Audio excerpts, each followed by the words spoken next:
Waaqayyo jirtu dana Waaqayyo fagalatu ga tifumna dubbii Waaqayyo Waaqa jiraata kutaa keenya nu dubbifame Efesoon boqonnaa 4 lakkoofsa 1 dubbiseen Waaqayyoon kadhanna. Efesoon 4 tokkoon dubbisa.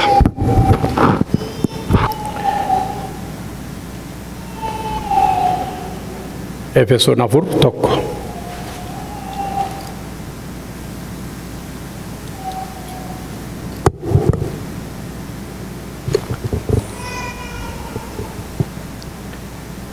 Egaan waa'ee hojii gooftaatiif hidhamee kanan jiru waamicha isatti waamamtan sanaaf akka ta'utti akka jiraattan isinan gorsaa. 5 lakkoofsa 2 Kristos akkuma nu jaallate isinis immoo jaalalaan jiraadhaa. 5:8 isin dur dukkanaa turtanoo amma garuu gooftaan iftaniittu egaa akka ijoollee ifaatti jiraadhaa.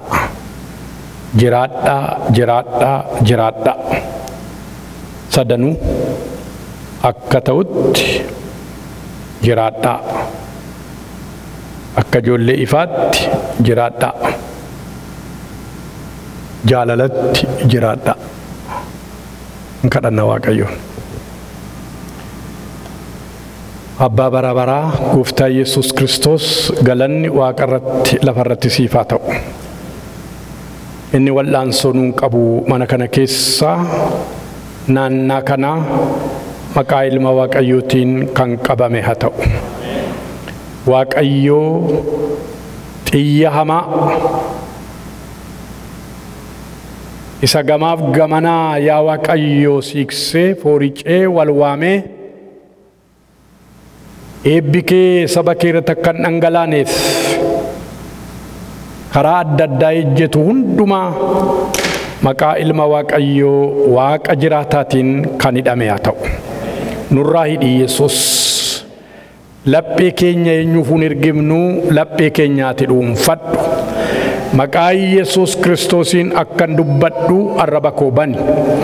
Nu wajjin ta'i maqaa Yesuus Kiristoosiin ameen. Mee ameen. Torban lamaanarraa macaafa kana addanaa lakkoofsa boqonnaa 2 jalqabnee turre maal jedhachirraa lakkoofsa 5 duutanii turtanii aboo dukkanaa jala deddeebi'aa turtanii akka fedha foon keessanitti jiraataa turtanii isa jedhuti irra deddeebinee laalle. Kutaan keenya har'aa mata dureensaa kana irratti dubbachuu barbaadu jireenya moo'ichaa Kiristoosiin nuu kenname jedhudha. Mee jedhame? Jireenya moo'ichaa Kiristoosiin nuu kenname kutaan mata dureewwan hin tura.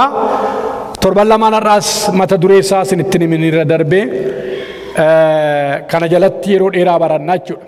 Jireenya moo'ichaa Kiristoosiin nuu kenname.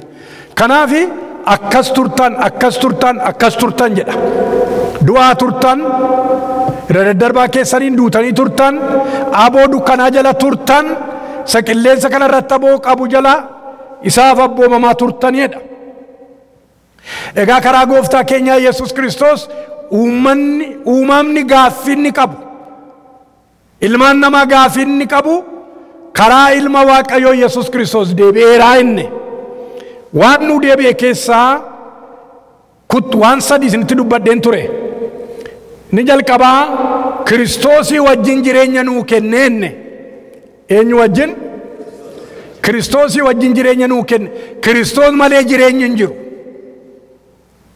Kanaaf jireenya Kiristoos Yesuusiin nuu kenneen under 3 condition jireenya kana nuu deebisuudhaaf kennaa jireenyaa kana nuu kennuudhaaf condition 3 jalatti raawwate Waaqayyo. Ni jalqabaa qajeelummaa isaatti karaa ittiin buunetti nuuf karaa bu'aa buusu. Sadaffaan karaa seexana leeyyaasisu enne. Nama ilmaan namaatiin yoo kanarraa nyaatte du'a duutaa jedhe.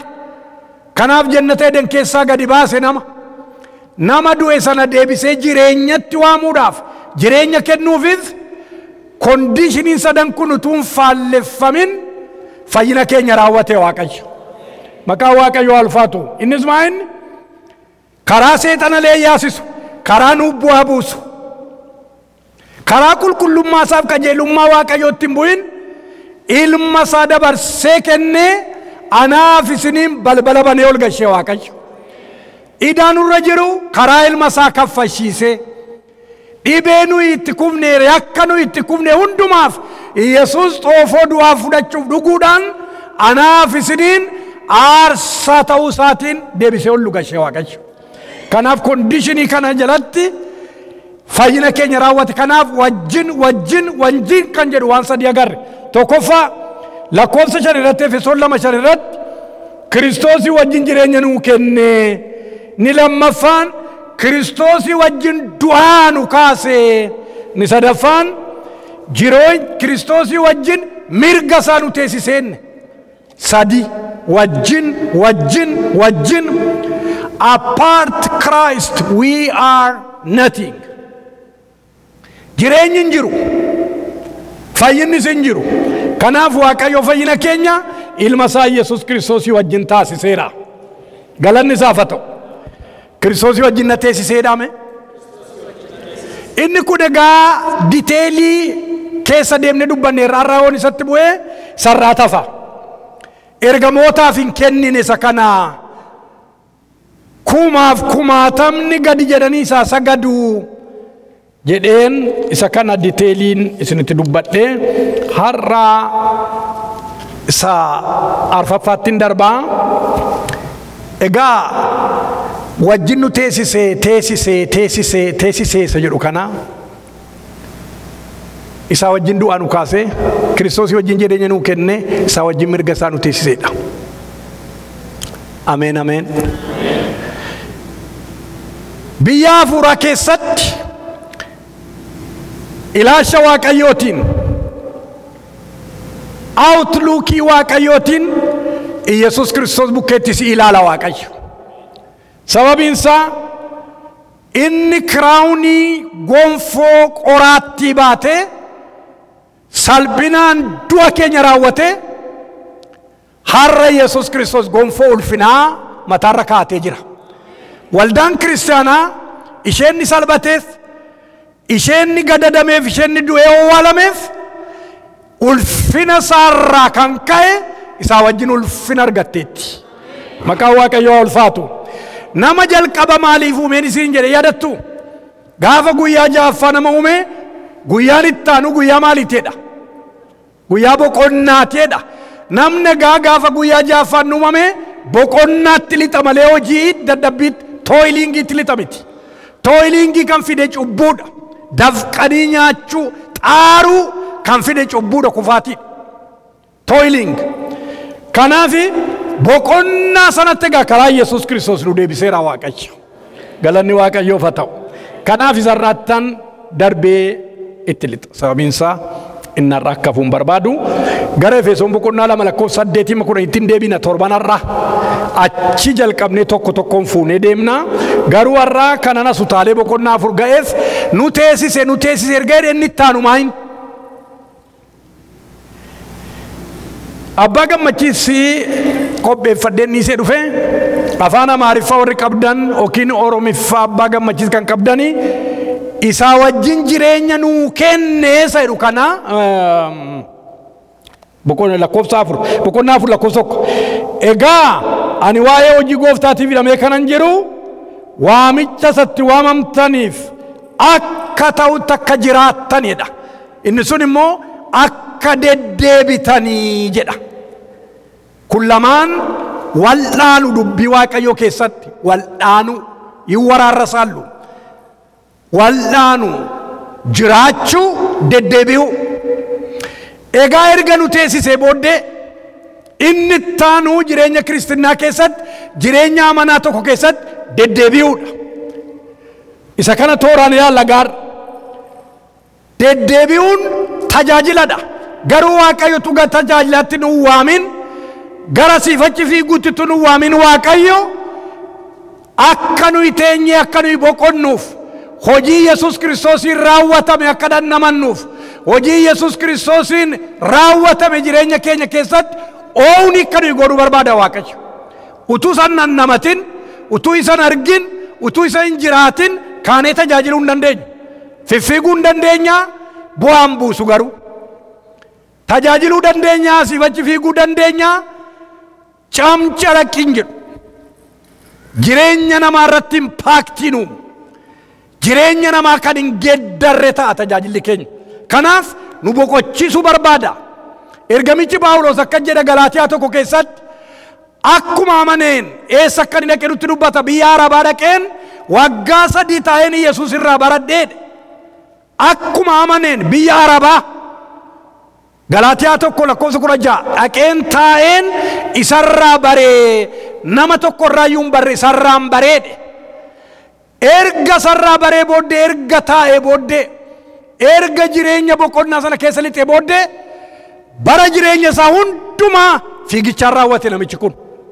Kanaaf har'as obboloota ko erga nu teessisee booddee akka kaanee isaaf nu barbaada. Har'a gaa waa'ee tajaajila kanaatti hallixaa jechuudha. Yeroo deddeebi'uudhaaf kaatu waldaa waaqayyoo keessa jiraachuudhaaf yookiin deddeebi'uudhaaf tajaajilatti yeroo lixxu jireenyi kee kan hin urgaa'u biyya taa'aa turte sana eessa nu kaa'ee inni silaa ni deengaddaa jedhaa guddisaati. Maalsaa hin gaadayina mee jala afaan guuttadhaa jedhaman hin jenne mayyuu mirgasaa. Ameen ameen. Eessa jira Yesuus? Mirga waaqayyoo teessoo ulfinaarra jira. Kanaaf siif anaaf tokkoon tokkoon keenyaan immoo eessa jirtu nuun jedhe macaafni qulqulluun. Loojikii keetti dippeendii godhee haasa'a miti. Loojikii keenyaan eessa jirra manu yookiin immoo beekumsa keenyaan addana jirra. Akka ilaasha waaqayyootti akka beekumsa waaqayyootti immoo eessa jirtaas hin jedhaa jira macaafni. Mirga isaa jirtaa jedha. Kanaaf erga mirga isaa si kaa'ee amma gaa shaakala mirga isaa teessee shaakalte sana fiddee dhuftaas. Ameen. Shaakala sana dhufa gaam fooliin kee isa urgaa'a. Ameen. Adeemsi kee isa mul'isa. Kaalcheriin kee kaalcherii isaa agarsiisa. Maqaan waaqayyoo ulfaatu. Nama dhungachuun, nama dubbisuun, nama hammachuun, nama gargaaruun, isa kufee wajjin kufuun, isa dhabee wajjin hirmachuun kaalcherii biyyichaati. Kaalcherii gooftichaati. Maqaan isaa ulfaatu. Namni biyya ture rifileektii godha. Biyya keessa ture. Biyya keessa ture rifileektii godha. Addanaa namoonni yeroo biyya keenyatti galanii markaatoo faa piyaasana keessa deddeebi'an tokkichumaan qabatu namoonni tokkichumaan baramu. Si'a dhaqanii haasaa tokko tokko isaan godhaniiniti baru. Si'a dhaqan oh my gosh jedhu hin jiru biyya sana sun. Mitiire maa jedhu oh my gosh jedhu kana duwwaa jedhu miti. Sooriin hin beekamu achitti sooriin kun afaan hin hubaa. Ups jechuun kun asii dhaqee achi dhaqaa. Kana duwwaa miti. Yaa jechuun achi hin jiru asii dhaqaa. Kanaaf tokkichumaan eessa akka hin dhufne baru namoonni. Of agarsiisuudhaaf utuu hin ta'in namni warri ups jedhanis yaa jedhanis jireenya jiraatan biyya jiraatan sana rifileektii godhu. Of agarsiisuu miti. Kana shaakalan biyya kana keessatti kana shaakalan.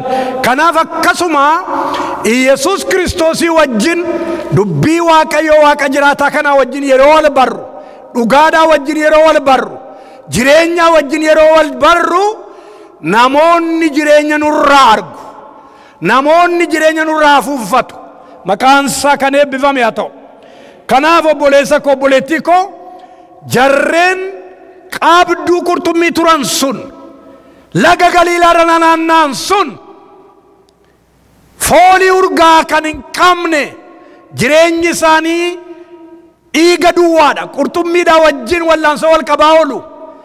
ilmi waaqayyoo jireenya isaanii gaafa geddaru har'a ganama akkuma kana ta'a dubbii waaqa warra dhagaa turre bari jireenyi isaanii kan nurgaa'u jireenyi isaanii kan rifleekti godhu ilma waaqayyoo waaqa jiraataa alatti mul'isa gaa maqaa waaqayyoo ulfaatu carqiin isaanii nama fayyisuutti gaaggidduun isaanii nama fayyisuutti ka'e gaa agartanii lafa turan sana rifleektii gochuutti ka'an deddeebi'umsi keenya keessatti deddeebi'umsi keenya ejjennoo jireenya keenya agarsiisa alatti gadi mul'isa yeroo namoota gidduutti deddeebi'utti kaanu gaa isa bira turree isarraa barree isarraa dhageenyee yeroo kaanu namoonni tokkichumaan maalummaa keenya argu wal gaafachuutti ka'u gaa eessa kun eessaa barate kun eessaa dhufe kun dubbii waaqayyoo keessatti eessaa barate kun ilma maariyaam miti kun eessaa barate eessaa fide jedhanii jedhu turan jedha isa duwwaa miti warran baranne fidalan beenne Phexros faa jireenya isaanii keessaa dubbiin dhugaan kun yeroo inni burquutti ka'u jarreen kun warruma laga turan miti qurxummii qabaa ilma waaqayyootu itti mul'ate ka maqaa waaqayyoo ulfaatu kanaaf obboleettii koo obboleessa koo jireenyi keenya isaa wajjin taa'ee isaa wajjin ka'ee deddeebi'aa jira yoo ta'e isa urgeeffata namni isa ilaala namni isa dhandhamata namni kanatti nu waa guddisuu waaqayyo Elsaa'i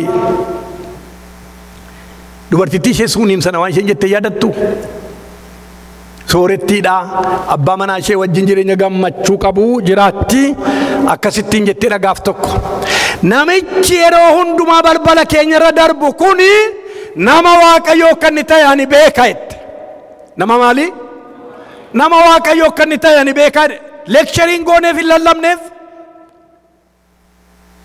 attamitti argite kana nama waaqayyoo ta'e abbaa manaatiin galtee namichi balbala keenya irra darbu kun yeroo hundumaa nama waaqayyoo kan inni ta'e beeka addoo olaanaa ijaarruun mana keenya irratti sireecha dhaabnuuf ibsaacha keenyuuf marcumacha kennuuf jetteedha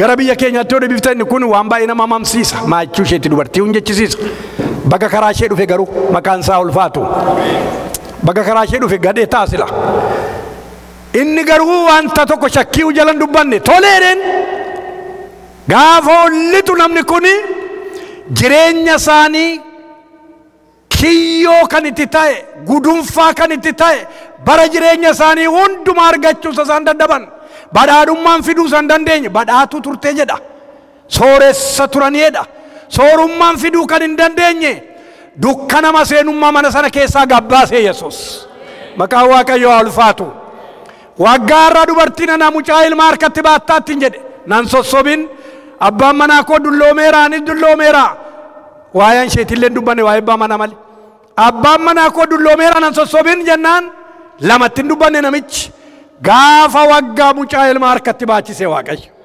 maqaa waaqayyoo ulfaatu kanaaf maaliin ol gashite namichicha attamitti ol gashite namichicha maaliin ol gale namni sun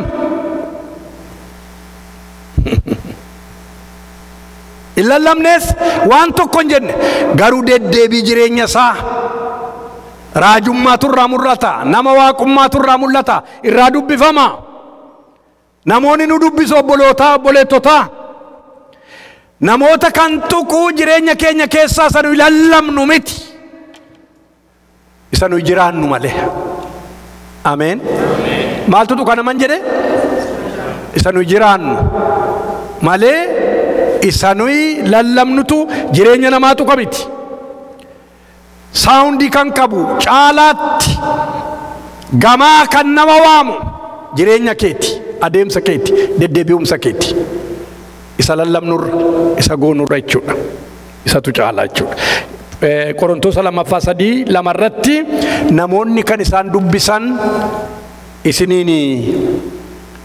isiniin fuune lafa kaanne nurraa kan isaan dubbisan jireenyaadha kanaaf namoonni yeroo hundumaa adeemsa keenya ilaalu jechuudha isaa 52:7 irratti misraachoo warri labsan gaarota irratti miilli isaanii maal miidhagaadha adeemsa isaaniiti adeemsa isaanii ejjennoo jireenyaati kun miilli isaanii tulluu irratti gaara irratti maal bareedaadha warri kam warri misraachoo labsanii jedhan miidhagina deemsa ejjennoo የህይወት አቋም የህይወት ምስክርነት jechuudha. Inni shanaffaan jireenya keenya deddeebi'umsa duwwaadhaan raawwata miti. Fuula Waaqayyootti inni ittaanu ulaagaan guddaan jira. Boqonnaa 6:11 amma 17 mee dhageenyu achi keessaa dhageenya. Isa shanaffaa isa wajjin du'aa nu kaase, isa wajjin jireenya nu kenne, isa wajjin du'aa nu kaase, isa wajjin nu teessisee amma immoo akka nu deddeebinuuf mana isaa keessa akka jiraannuuf nu waame. Ni shanaffaanoo daagim nu dubbifta qabda maayiki. Boqonnaa 6:11 kaasee mee dhagaamee nuuf dubbisu. Haxxummaa seexanaatiin mormuu akka dandeessanitti mi'a lolaa isa kan Waaqayyoo guutummaatti hidhadhaa. Nuyi namoota foon uffatanii wajjin wal'aansoo wal qabna miti, garuu humnoota aboo qabanii fi gooftummaa qaban. 10 irraa jalqaba fakkaata hin dogoggorre 10. Kanaa achi gooftaatti humna isaa isaan qabeessattis jabaadhaa. Haxxummaa seexanaatiin mormuu akka dandeessanitti mi'a lolaa isa kan Waaqayyoo guutummaatti hidhadhaa. Nuyi namoota foon uffatanii wajjin wal'aansoo wal qabna miti, garuu humnoota aboo qabaniif gooftummaa qaban, warra bantii Waaqaa keessaa biyya lafaa isa dukkana keessa jiru kana seerratan, macca hafuurota hamminaa warra bantii Waaqaa keessa jiraatanii wajjin wal'aansoo wal qabna. Kanaaf guyyaa hamaa sanatti mormitanii ittiin qabu mi'a guutummaatti hidhattan sanaanis lolatti dhaabachuu akka dandeessanitti mi'a lolaa isa kan Waaqayyoo fudhadhaa. Ameen. Egaa akka nama sabbataan hidhatuutti dhugaadhaan mudhii keessan jabeeffadhaa. Qajeelummaas akka maddaa sibiilaatti uffadhaatii dhaabadhaa. Akka nama kophee kaateettis wangeela nagaa fudhattanii isa lallabuudhaaf qophaa'a. Kana hundumaa irrattis amantii akka gaachanaatti fudhadhaa. Isaan xiyya isa hamaa sanaa warra boba'aa deeman dhaamsuu hin dandeessu. Fayyina akka gonfoo sibiilaatti, sagalee Waaqayyoos akka billaatti hafuura qulqulluu biraa fudhadhaa. Ameen ameen eebbifame. Lakkoofsa 13 kanaaf guyyaa hamaa sanatti mormitanii ittiin qabu mi'a guutummaatti hidhattan sanaanis lolatti dhaabachuu akka dandeessanitti. Maalitti dhaabachuu? Mee lolatti dhaa hundi keessan. Amma Kiristoosii wajjin jireenya nuu kenne, Kiristoosii wajjin du'aa nu kaasee, Kiristoosii wajjin mirga isaa nu teessisee, amma immoo isaan jiraadhaa jedhanii kan isa kanaa isatti deddeebi'aa jedhaa. Boqonnaa 6:13 irratti immoo isaan wallaansoo qabuudhaaf dhaabadhaa jedha. Aangoo dukkanaa wajjin, aboo dukkanaa wajjin wallaansoo wal qabuudhaaf maal godhaa? Mee dhaabadhaa jedhaa. Dhaabadhaa naqa lama, dhaabadhaa naqa lama 14 irrattis. Kanaaf akka nuyi dhaabannu nu gorsa. Kan nuyi dhaabannu immoo waraanaaf. Shaakala jireenya amantii kiristaanummaa keessatti dhaabachuun shaakala sadumaati. Kana kan fakkaatu hin jiru. Nu teessiseera, du'aa nu kaaseera, jireenya nu kenneera, akka tajaajilluuf humnaaf jabina nu kenneera, ayyaana nu kenneera, isa wajjin teenyee kaaneerra, galanni isaaf haa ta'u. Amma garuu faayinaaliin dhaabadhaa jedha. Isaan wallaansoo qabu akka dandeessanitti, loluu akka dandeessanitti, xiyya isa hamaa sana akka balleessu cabsuu dandeessanitti, hundumaa bira dabartanii dhaabachuu akka dandeessanitti isaan lola'uudhaaf dhaabadhaa jedha. Namni yeroo baay'ee dhaabachuu hin danda'u. Ammatu waan tokko biqqee deemsoma keessaa waanumti tokko ta'e jechuudha. Namni yeroo hundumaa morgaa miillana baaseedha malee dhaabatee waan ilaalu akkas galagalee. Kan dhaabatee waan shi'axxaarra'u nama 2 yookiin 3 hin caalu. Fiiguu namni didid maaltu ta'e anoon beeku waan tokko ta'eera garuu anoon beeku waa ta'eera garuu waan ta'e sana dhaabattee ilaaltee tan taane hin fiiga namni.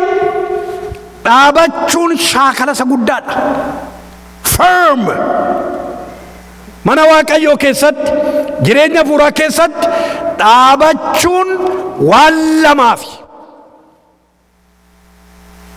lamaafi diinaan yeroo wallaansoo qabnu karaa lamadha. Ilmi Waaqayyoo jireenya hafuuraa lola hafuuraa nu lolee fannoo Golgootaa irratti hundumaa xumuree irraawwatame jedhe galanni Waaqayyoof haa ta'u.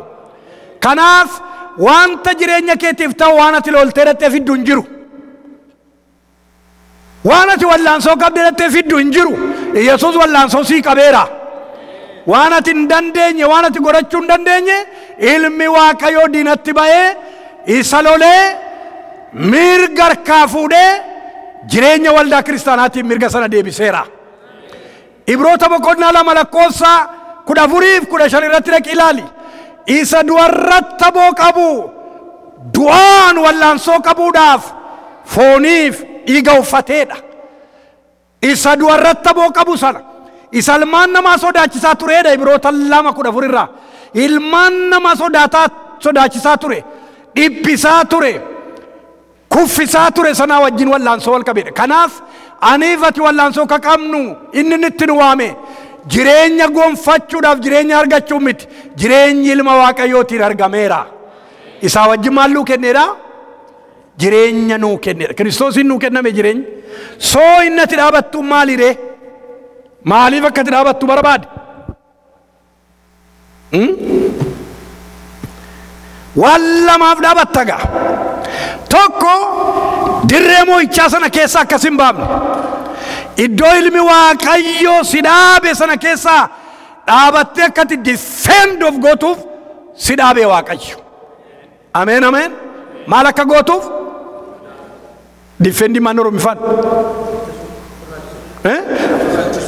Ofirraa faccisuudhaaf defend, defensive. Inni jalqabaa ayyaana Yesuus Kiristoosiin argame, jireenya Kiristoosiin sii kenname, moo'icha Kiristoosiin sii kenname, yeroo hundumaa ciincaa deema seetan, aaraa, bobaa. Kanaaf nu qora. Jireenya sii kenname tu beettee boleessa koo boleettii koo akka nama dhaabadee dubbadhu miti. Sagaleen isa mul'isuu hin danda'u, lallabni isa mul'isuu hin danda'u. Yesus Kristos macca Waaqaatiif lafarraa walitti araarse. Qolaasaayis 1:4. Macca Waaqarraatiif lafarraa walitti araarse. Araarri bu'eera. Haleluuyaa. Jireenyi nuu kennameera Yesus Kristoosiin. Kun yeroo hundumaa seexana aarsa. Kun yeroo hundumaa seexana guba. Kanaaf achi keessaa si baasuudhaaf, dirree moo'ichaa sana keessaa si baasuudhaaf cubbuu sitti hafuunfachiisa dhufe kan inni jireenya namaa dirree moo'ichaa keessaa baasu kuffisuu duwwaadhaan. There is no any chance. Chance gara biraan hin jiru. Siin yoo si kuffise cubbuudhaan mal. Yakkaa fira daddarbaadhaan yoo si kuffise duwwaa achi keessaa si mucachise kuffisa. Waaqayyo isaa ifatu. Kanaaf obboleessa koo obboleettii koo yeroo hundumaa addoo moo'ichaa kana keessatti of eeguudhaaf addoo moo'ichaa Yesuus Kiristoos dhaabe kana akka laayyootti ilaaluun sirra hin jiru. Inni jalqabaa dirree moo'ichaa Waaqayyo Kiristoosiin si kenne kana akka laayyootti ilaaluun sirra hin jiru. You have to pay attention day and night. Eessatti attentioniin keenya Eelaas keessa jira burqaansa. Eelaas keessa jira soorsiinsa. Attamitti akka inni sii dadhabe, eessa akka inni si kaase, eessatti akka inni si ceesise, malkaa du'aa ceetee har'a malkaa jireenyaa keessa si dhaabeera Yesuus. Malkaa jireenyaa sana keessaa si baasuu barbaada. Kanaaf lolli keenya tokko defend gochuudhaaf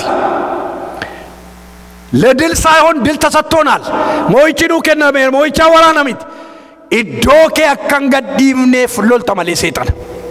Achi keessa dhaabatte ganamas galgalas fuula Waaqayyoo Waaqa jiraataatti dubbii jireenyaa kana soorrataa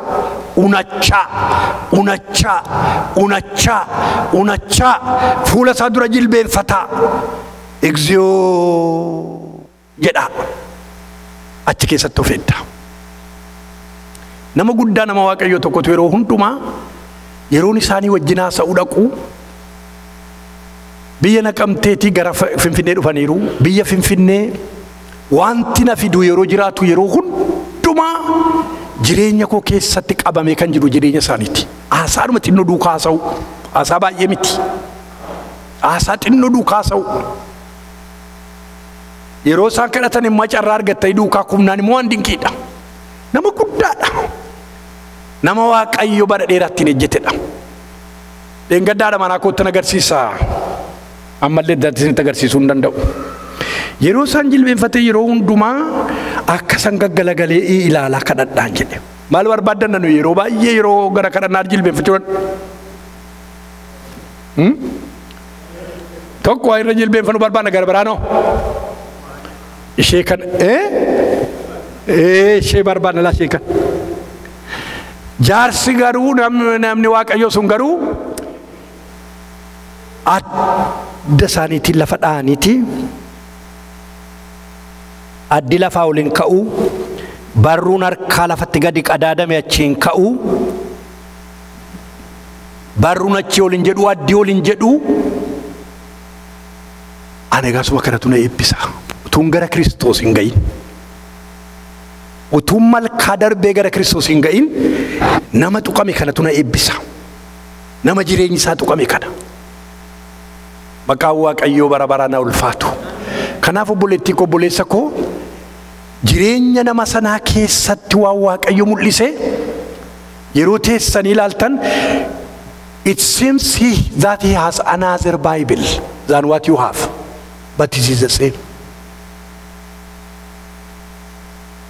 Lolla'ee dhuge jireenya isaa keessa. Kanaaf obboleessa koo obboleettii koo jireenya keenya keessatti galolli kun karaa lamadha. Nan dhaabee waa'een isinitti muu jalqabee asuma irratti yoo ga'e gaariidha. Inni jalqabaa diffeendi of gootu achi keessa akka isin baafne karaa inni nama baasu musliitti meeraa waan baay'ee na buufunfachiisa waa'ee biyya lafaa boris waa'ee biyya lafaa iftaanis waa'ee biyya lafaa waa'ee isa darbuu waa'ee carqii kanaa waa'ee isa nyaannuu waa'ee isa dhunnuu waa'ee isa kophee waa'ee isa maalii namni jireenyi isaa yeroo hundumaa isa lafarratti hidhamee jira. Hidhamaadha jireenyi isaa lafarratti yoo Waaqayyo isa hiike malee. Yoo Waaqayyo isa hiike akka nama irraa baannanuu baannantu. Waaqayyo isa Waaqarraa wajjin connected yeroo inni si godhu hafuura qulqulluun connected yeroo taatu akka nama irraa ka'utti baannantu. Ulfina isaan waa agarsiisu Waaqayyo. Ulfinni Waaqayyo jireenya namaa yeroo dhuunfatu jira. Kanaaf defensive taatee dhaabatta duwwaa miti egaa. Inni itti offensive. Offendi gooteeti malkaanni qabate hundumaa gaddisiiftee naannoonni qabate hundumaa gaddisiiftee haddabanni naannaa keetii qabate hundumaa gaddisiiftee walaba baafta Yesuusiin. Maqaan Waaqayyoo ulfaatu. So you are not defensive all the time. You grow to offend. Gaddisiisuudhaaf jireenya inni qabatee jiru jireenya inni dhuunfatee jiru naannaa keetii garasii garanaan irraa cirtaka. Qeestarfaa kan jedhamanii biyya mattuu keessa turan ijaarsa tokko nama Waaqayyooti. Macaafa qulqulluu kana akkas godhanii amma gara Gooftaa dhaqaniiru. Yeroo nana feeree dubbadhu iyyuu gara waggaa 70 wayiiti. Kana bara 1919tti Waaqayyo Onismoosiin harka Onismoosiin harka isaa godhateeti ana tarfaatti kennee caakkaa baay'een ittiin ciraa jira jedhani. Haleluuyaa. Dhuguma caakkaa baay'ee ittiin ciran. Waa'ee ijaarsa kana waan tokko duwwaa sitti darbachuudhaaf bara 71 hundumti keenya hidhaatti namni isaanii silaa keessa buusan jaarsa guddaa nama guddaa kakkabalanii as dhaanichi dhaani madana keessa buufnaan Iyesuus Kiristoos dhufeeti asin bultu ol deemtanaan jedheedhan. Maqaan Waaqayyoo ulfaatu. dhageessanitu waan jedhe eessa jiru qaamaan madaa keessa jiru dhufee fuudhee Yesus dhufee fuudhee achi keessa nanaannessee an guyyaa sadii achi fixuu koon beekuudhaan gaafa guyyaa sadaffaa yeroo nufu tarfaan achi taa'adhaan tarfaadha maqaan isaanii tarfaan achi taa'a annaa dhumee achitti dhumeeransee sataat goonaan fidee tarfaatti na deebiseedhan achitti erga na deebisee booddee sa'a tokko booddee kottaa ba'anaan jedhan nuun jedhanii na baasaniidhan gaafa guyyaa shanii maqaan isaa ulfaatu galanni Waaqayyoof haa ta'u sii ilaala Waaqayyo sii ilaala Kiristoos ammas hin danda'ansanii ol akkasin hin korre inni godhu Waaqayyo amanamaadha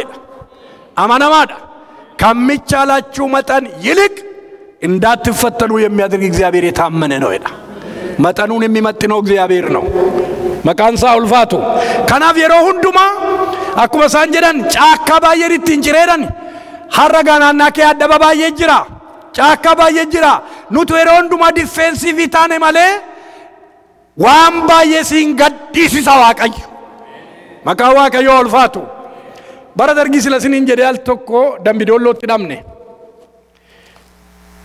abbaa wangeelaa gara biraa tokko wajjinidha dambidollootti dhabne si'a ollinnu horiin saamuudhaaf qophaa'anii jiru nama ja'a jira mana sana keessa nagaan isiniif haa ta'u si'a jenne ollinnu booddee dhugaanuu ba'u si'aati nagaan isiniif haa ta'u jettu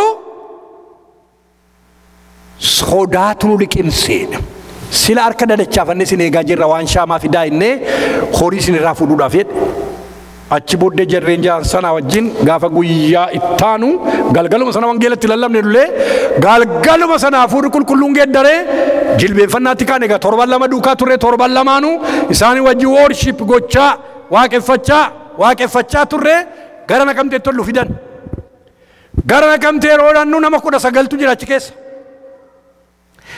nagaan isiniif haa ta'u inni nama 19 sanatti wangeela lallabne abbaa wangeelaa silesiniin jedhee wajjin galgala taraa dabaree faarfannaa faarfachiisaa irra deebisnutu faarfachiisaa barsiisaa nama tokko biyya Galiilaa keessaa obbo Karrasaa jedhama booddee achi galee waradaa nama hoogganu ta'e achitti na waamsiseera wangeela lallabu achitti gooftaa argate namoota 19 sana keessaa tokkodha obbo Karrasaan maqaa Waaqayyoo ulfaatu booddee waradaatti hoogganaa ta'e sadarkaa waradaattis bii waameeti itti lallabaa gaamanuun jedhe obbo Karrasaan saba waame walgayii bara wayyaanee jechuukooti ingalagale gati ta'e wayyaaneen nama 19 isaanii gooftaa argatan ola darban gara Finfinneetti jarri kuni inta waddanan ta'anii jedhan gara Finfinneetti mool dabarre hidhaadhaan hizbi deennatiitti immoo dhaqanii nu hidhan si'aadhaan nu nama tokko achi keessaa mana sana keessaa wixxifata du'aaf jireenya gidduudhaa wixxifata fincaantu didee saabiinsaa utuu garafanii miidhanii nu nannasa fincaan gad hin bu'u Islaama namichi Yesus Kristos akkati fincooftuun godha namantaannan amnaallo jedhe namichi Tigireedha wayyaanee dabaddabaniiru bara dargiiti kun yeroo nuyi harka keenya chirara keenyu alatti gadi ba'uudhaaf carraan arganne namichi indayyaase Kristos keessaa guyyaa meeqa fixeera namichi kun wattaaddaruu dhufanii nurraa banan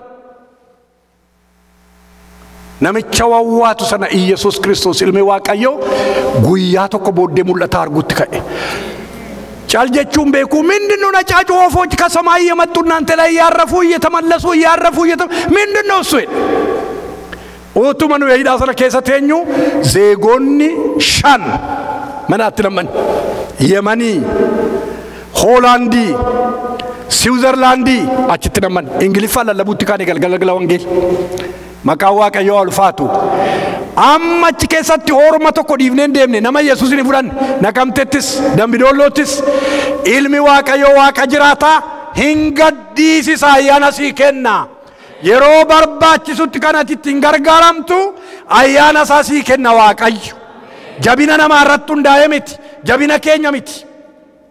Kanaaf obboleettii koo difeensiivii duwwaan taatu, offensiivii taata mal warra naannaa kee jiran, warra sii wajjin ejjetan, warra gama jiran, gamana jiran walaba siin baasa Waaqayyo Waaqni jiraatan. Maqaan Waaqayyo ulfaatu. Kana waamichi keenya. Kanaaf kana faddaa sana faddaa mudhii keessan hidhadhaa inni amma nu dubbise. Gaachana ol kaasaa billaa ol fuudhaa dirree waraanaa jirta dirree lolaa. Ximootiyoos isa lammaffaa 2:3-4 irraa ishee duwwaa dubbifnee xumurra kanumaan gara xumuraatti fidaa jechuudha. Mee nu dubbisi daagim. Akka loltuu Kiristoos Yesuusitti dhiphina sana keessaa qooda qabaadhu.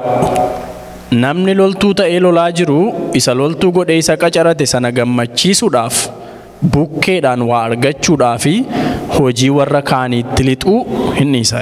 Waan gara biraatti lixu jedhe namni loltuu Yesuus Kiristoos ta'ee waamamee waan gara biraa keessa lixu. Waamichi kee waan tokkoof waan en waan dhaggeeffadhaa irra deebi'u. Yak godhi dubbisi beessa godhi. Akka loltuu Kiristoos Yesuusitti dhiphina sana keessaa qooda qabaadhu. Akka loltuu Yesuus Kiristoositti dhiphina sana keessaa qooda qabaadhu. Qooda qabaadhu atis. Tifufi. Namni loltuu ta'ee lolaa jiru isa loltuu godhee isa qacarate sana gammachiisuudhaaf, bukkeedhaan waa argachuudhaaf hojii warra kaaniitti lixuu hin dhiisa. Eewun gammachiisuudhaaf. Isa sawaammate sana achi keessatti toora sana keessatti isa gaashe sana isa gammachiisuu duwwaadha taargeetiinsa. Kanaaf obboleettii koo obboleessa koo difeensiivii duwwaatu hin ta'in offensiif warra lolanii gaddisiisan ta'uudhaaf nu waamee Yesuus Kiristoos ilmi Waaqayyoo. Ofirraa dhoowwuu duwwaa miti. Karaa kam lollee gaddisiifne. Inni jalqabaa yeroo Museen harka isaa Waaqayyootti ol diriirsuudha warra Amaaleq immoo tureedha. Yeroo Museen harka isaa gad deebisu warra Amaaleq warra diinaatu isaa immoo tureedha. Kanaaf dhoksaa mo'ichaa eessa keessa jira gaa? Irraan deebi'a. Iyyaasuu 17 dubbataa jira. Seera ba'uu 17 dubbataa jira. Seera ba'uu 17, 11, 12 dubbisaa. Ilaa akka jedha. Yeroo Museen harka isaa gara Waaqayyootti ol kaasu kadhannaadhaaf warra Amaaleq warri diinotaan immoo tureedha. Yeroo Museen harka isaa gad deebisu immoo warra diinotaa warra Amaaleqtu immoo tureedha. Dhoksaa mo'ichaa eessa jira gaa? Maal keessa jira? Hundumtuu ka dubbatu barbaade. Kanaafan iyyamadhaa badhe. Eessa jira dhoksaan isaa?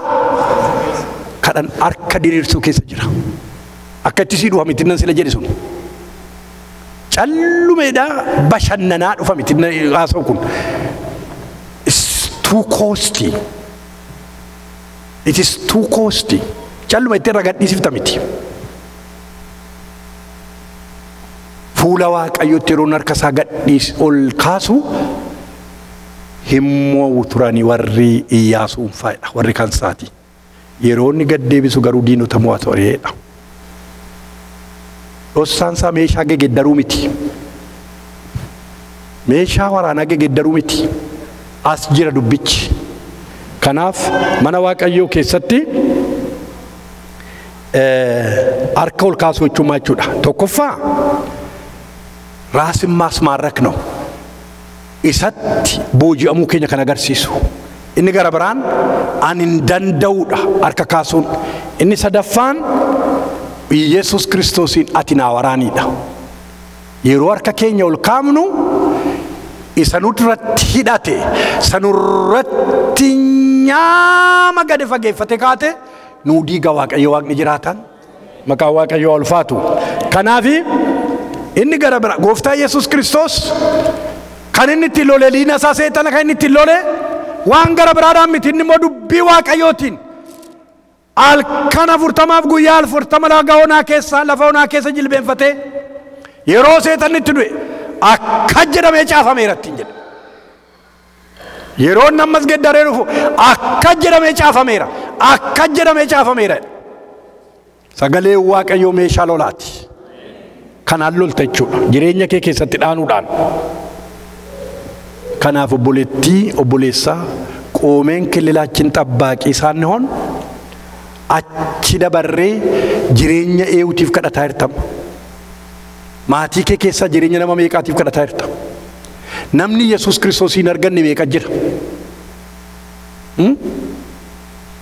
Waan hin cabsamne, waan hin daffaramne ririmsee dhufa Yesuus Kiristoos gara isaanii. Yeroo baay'ee waa'ee abbaa kootii dubbadheera si ta'ee Kolombos ta'ee hin beeku. Abbaan koo jaarsa biyyaa jedhamu waa'ee Yesuus Kiristoos yeroo namni itti himu isin dargaggoota si'anaati warri Waaqayyoon jiru jettan itti jabaadhaa nuun jedhu. Jaarsa biyyaati nama guddaadha, nama umurii isaanii gaasa'edha. Gaaf tokko isinitti meera yaadattu waa'ee abidda ollaadhaa qabatee dhaame asitan dubbadheemni moora deebi'u ishee kana nan xumura gatii ta'eef. Abbaan koo bafissuum namni bara xaaliyaanii dura inni kuturani waldaa xaaliyaanii booddee erga xaaliyaaniin waldicha cuftee lola sana finiinsitee inni san isa booddee nanne waggaa 5 qabattee turte mi xaaliyaanii. Kanaaf yeroo namni itti dubbatu hin sodaanna nusitti ol jennee dhugaan baanu haadha koo Kiristoos kaapchar godheera dhukkubaan qabe ulfa seexanaa raashee fayyise ishee. Kunis garaa isaaniitu kunnanne haati koo ulfa addanaan geessee deemti akkasitti deemti. Gaafa Yesuus Kiristoosiin kadhatamuuf waas keessaan baane nama taate oroomte. Kunis hin turne isaaniin.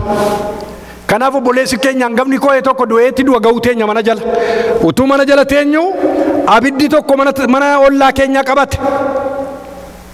Abiddi qabannaani abbaa hinnaamsaam Kiristoos abidda kanan jedhe maalta kana jechisiisee hin beeku. I was teenage high school hin bara. Nan aara garuu isaan ala jiran yeroo hunduma nan gomjaa nan hawwa jireenya isaanii nan sooma nan kadha akka isaan gara mana Waaqayyoo dhufan. Naa du'a ga'uu taa'u mana jala taa'u namni dhufee nafsee amaaruedha. Hinnaamsaam Kiristoos abidda nan maalattam godheenan isin agarsiisu ennaan maqaa Yesuus hinnaame ennaan abiddi lip jedhe awutomaatikaalii. Maalitti facaafte abbaa jedhan maaltu na harka jira maqaa Yesuus malee hin jedheen. Ameen ameen.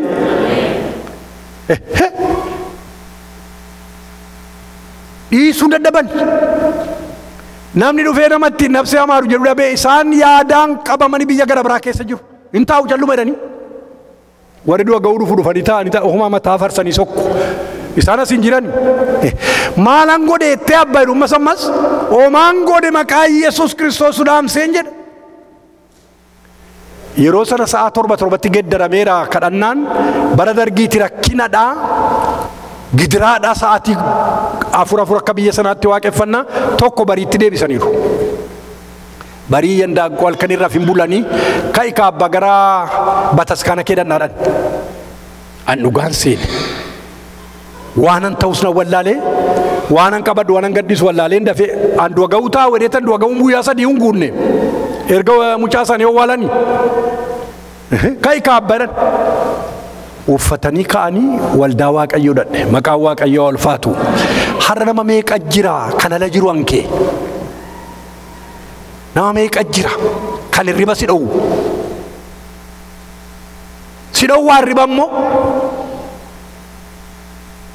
at least namni fira isaatiif garaa laafa jedheen jedhe malee warra biyya Yemen jiruuf warra achi jiruuf Afgaanistaan jiraniif warra Gibsiin jiraniif warra Itoophiyaa jiraniif namoonni karaan fayyinaa harkaa kaate harkaa dhidhima keessa badanii haddaba du'aa keessa jiran meeqa jira. Hirriba dhowwaa wangeelli in kadhannaa obboleessa koo obboleettii koo in boonyaa Waaqa duratti gara kanaatti nu waame gara gad dhiisisuutti nu waame malee ganamas galgalas dhaabattee killilii kee eeggataa akkati jiraattu duwwaa miti. Killilii warra gara biraa keessa lixxee boojuu Waaqayyoof akkati fiddu barbaada. Ameen ameen. Achi keessa lixxee gara ifaatti achas akkati booji'aa deddeebitu barbaada. Waaqayyo humna isaa nuuf haa kennu. Kaanee dhaaban.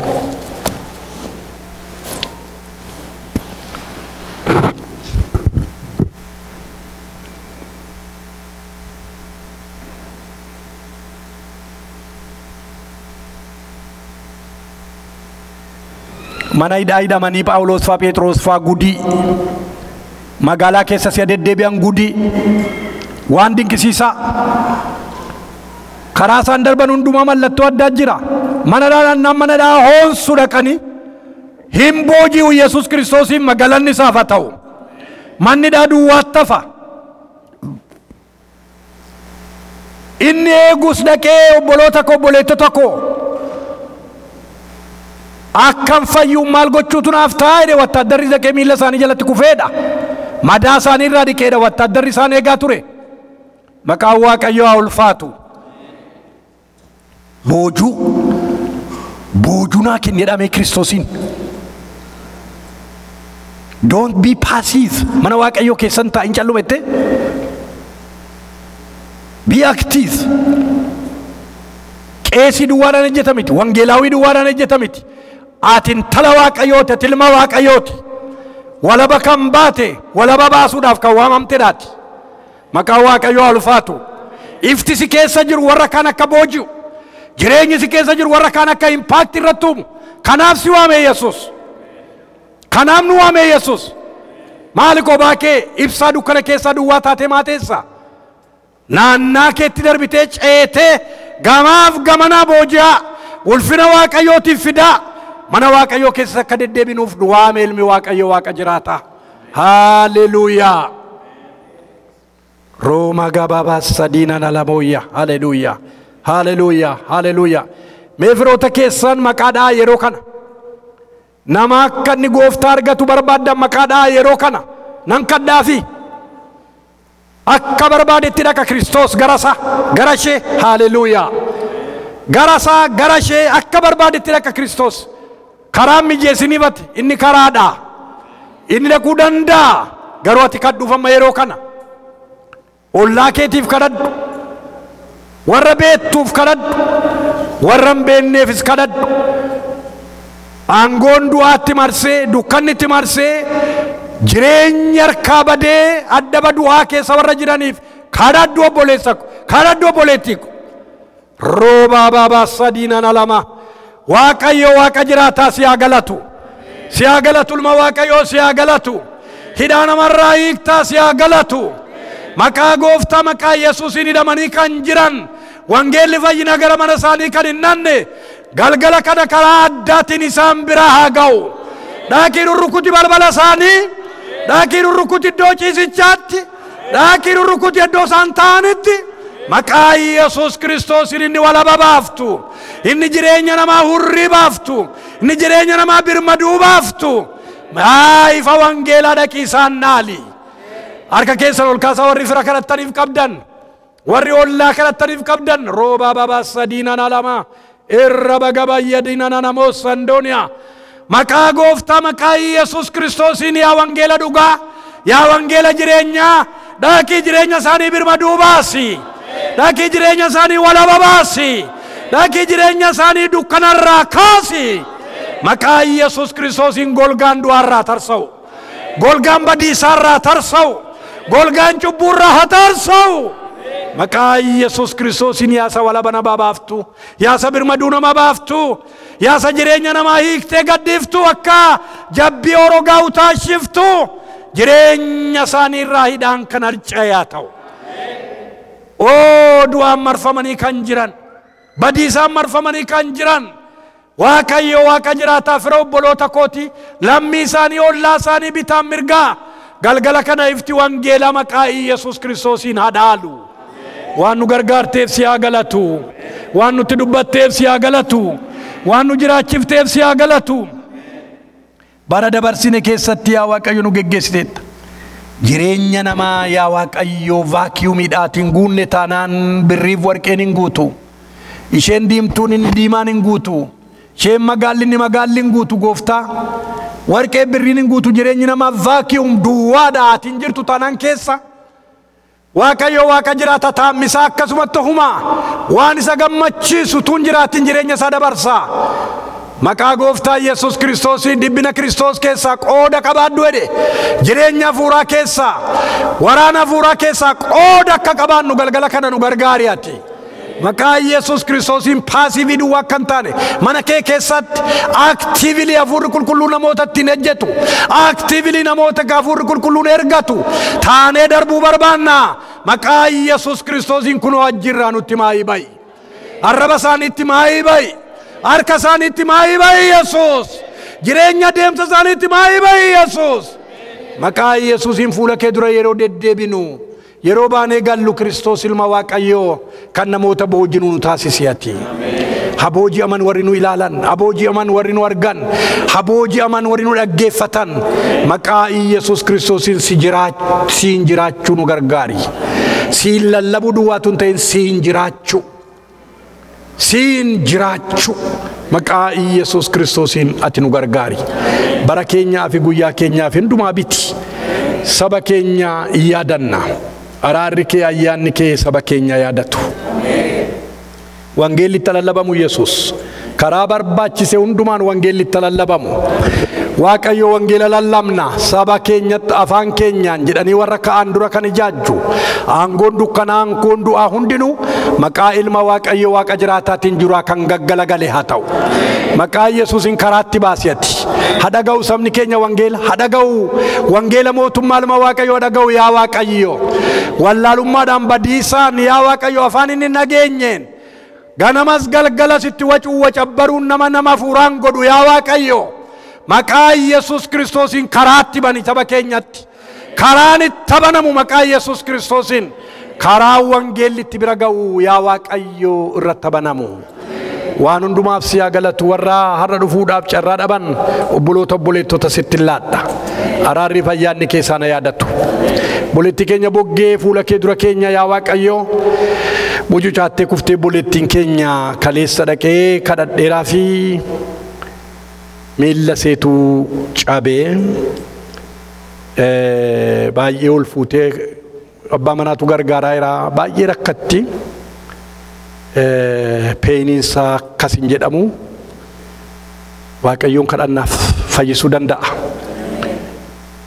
It is so severe. Baay'ee cimaadha. Baay'ee cima. Waaqayyoon kadhannaaf abbaa bara baraa gooftaa jiraataa mana obboleettii koo rurrukutii olliti. Maqaa Yesuus Kiristoosiin jireenyi ishee siin dhidhiibamu galgala kana.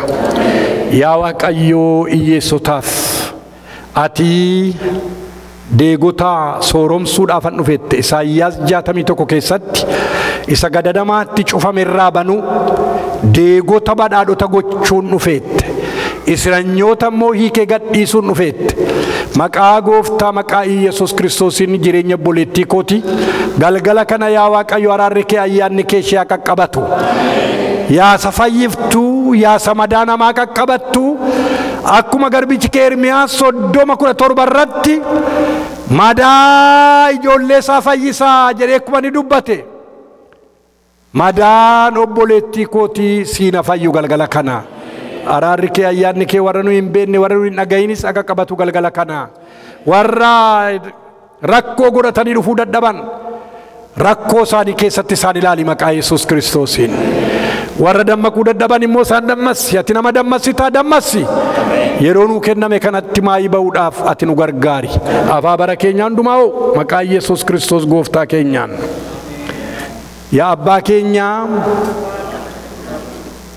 maqaan kee qulqullaa'u. Mootummaan kee dhufu. Jaalalli kee waaqarratti akka ta'e. Akkasuma lafarratti haa ta'u. Annugoo buddeena keenya irraa nuu kenni. Yakka keenya nuu dhiisi. Nus kan nu yakkanii akkuma dhiibnu. Orumsatti nu hin gashin. Amaanuu oshi malee. Mootummaan hankeeti yoo humnis galannis bara baraan. Garaa keessan gara Waaqayyootti ol fudhadhaa. Eebbasaas fudhadhaa. Waaqayyo sinaa eebbisu sinaa eegu. Waaqayyo fuula isaa sinaa eebbisu sinitti araaramu. Waaqayyo fuula isaa gara keessanitti deebisu nagaa isaa siniif haa kennu. Maqaa Waaqayyo Abbaa kan Ilmaa kan Hafuura Qulqulluutti Waaqayyo tokkoon ameen. Mee ameen. Galanni Waaqayyoof haa ta'u. Galataaf maqaan isaa ulfaatu taa'a.